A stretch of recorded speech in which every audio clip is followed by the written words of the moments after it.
beginners, but I'm going to add in some other tips because there's some things that I've learned that can help you, but these are for beginners, so make sure you play nice, okay? So when we have music open, in this case I have notes so I can show it, but if you have a blank canvas, and this is very basic so it's kind of blank, you can press the N key. N as in nylon string. All right, so here I go, N on the keyboard, and then you'll see it highlight. There we go. I did have the mouse initiate on this software because I had somewhere else to go, but you can see the blue. And then we can toggle through the notes just using the arrow key. I'm a big fan to try to use shortcuts because in the keyboard, too much mouse work gets these old arms funny. So remember that, N. We're going to go to number 2, rhythm number key. So this can throw you off, but look at it this way. Number 5 is your quarter note. And right now I can put in 5 and it's not doing anything because, well, everything is a quarter note in this piece. So how exciting is that? However, not everything. The number 4, if you go to the left, the duration gets shorter. So if I click on 4 on the keyboard and then I'll press C, you will see an 8th note. There it is. That is how it works for me. Because I use different softwares. So what I would suggest, number 5 is your quarter note, okay? And then to the left of 5, 4, the duration gets shorter. So that means the 3 would be the 16th note. And then if you want to rest, you can press 0. So I'll press 3 and then 0, and then you have some 16th note rest. Very exciting. You guessed it, for note input for a bigger duration. If you go to number 6, it would be a half note. So I'm going to press 6, and right now I have note entry, so I have to tell MuseScore what I want to do as far as a pitch goes. So I could do this, and then that would change. Here's a side tip. Like I said, who doesn't like side tips?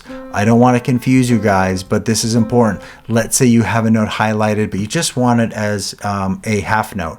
Just highlight it, okay? And then press 6. Voila. That will save you time. A lot of learners will just like X out of everything and redo it, like a measure or two. That is a lot of wasted time. All right, so number 3, arrow keys. So we're already using arrow keys to the right and the left. Now we have this measure, this note C on beat 2. If we go up, it goes up a semitone. Okay, C sharp, and then D. It's all chromatic. I don't want to get into MuseScore 4 and the logic in that for now, but you can just go through it. You can also just, I'm going to go down and I can hold the key. It's pretty quick. All right, so you can be really fancy if you want. Octave time. So if we want an octave, we can press Command or Control, PC, control people, and I am going to go Command in this case, and then down, goes down an octave. Okay, really important. Up an arrow. All right, so hopefully you're with me here. If you like what I'm doing, hit that like button. By the way, that was number 4 when I went into the octaves. All right, so deal with it. Period is to create a longer note. So here we have the note highlighted, not the N key, just the note highlighted. Watch what happens. All right, so we change it. That's pretty cool. I think so.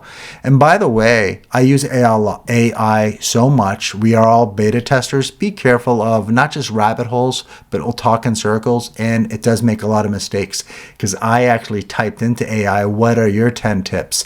And there were some mistakes. So after 33 years, here we go. I'm glad I still exist. All right, accidentals. Accidentals are a lot of fun. Honestly, sometimes I just use the arrow key, but for number 6, you can use the plus, and that will give you a natural. And then if you want to use, if you want to use the equal sign, it's a natural. It's been a big day. And then if you want to use a sharp, you have to do Shift key plus, okay? And then if you want to use a flat, it's a minus key. All right, so that's important. I think I'll put a big list together in time, not today for this one, to add a slur. All right, so slurs are really important. I'm going to go back to the first measure, side tip here. Hopefully I'm not confusing you guys. Sorry, I'm a geek. I'm going to press the Command key down or Control and go to arrow, and that brings me back to that measure. You got it? All right, little extra tips. Now I'm going to press the Shift key, and I am going to press the Shift key and arrow, highlight that measure. Because the real saving tip here, number 7 is slur. Press S. All right, see what I did there? All right, so if that's too confusing, let's say you're a mouse person, you can go ahead. I am out measure 6. I'm going to highlight this measure and then press S, and it will slur that. Really cool, isn't it? Because it won't slur the whole measure, just those notes. All right, we're getting there, everybody. Number 8, you're still with me? Good, because I got some giveaways. No, I don't. I just always wanted to say that. But 8, we have the repeat section, the repeat tool. Very, very important. What could we do here? We're going to go to this measure here, and I'm going to press R for repeat. R as in retardando, and we got that. You could go all day if you want. We're not going to do that. And a good old Ctrl Z, Command Z. And number 9, yeah, copy and paste. It could be kind of a problem when you do copy and paste too much, but it's Ctrl C. And then if I want that, oh geez, excuse me, I'm going to just Command C that, and then I will go to this measure here. It's highlighted, and I'm going to do Command V or Ctrl V to paste. It's all about beginners here. We all start from somewhere. That's important. All right, and the space bar is play and stop. If you want to just hear like if you have a few voices, you can just solo that measure and you'll just hear that if it's a score. If you want to just click, I usually click on the bar line, you'll hear everything. But there's something that's not shared enough, and that is deleting measures. So let's say you're done, you have excess measures or something. So I want to get rid of measure 13 to the end. I'm going to go highlight everything, and then I'm going to press Command and delete. Let's see if I remember this.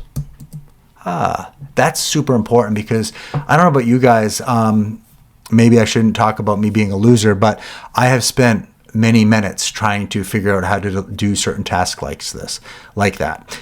So hopefully this was kind of an impromptu video. I'm having some fun. I'm doing a lot of programming right now, so I'm going a little punchy, haywire, but it's all good. And I'm glad that AI will be improving because of us people who've been doing this for many decades. So there it is about me. I've used MuseScore for a very long time, and I have written a method book off of it, pieces, and what other stuff. I use Dorico, Finale, Sibelius. But I'm bringing this up at the end because I don't have to bore you, but I wanted to just throw that out there. Looking forward to meeting all of you, and this channel will be active more than usual, but play nice, okay? I'm watching you. Take care. Who doesn't love free content, right? Bye for now.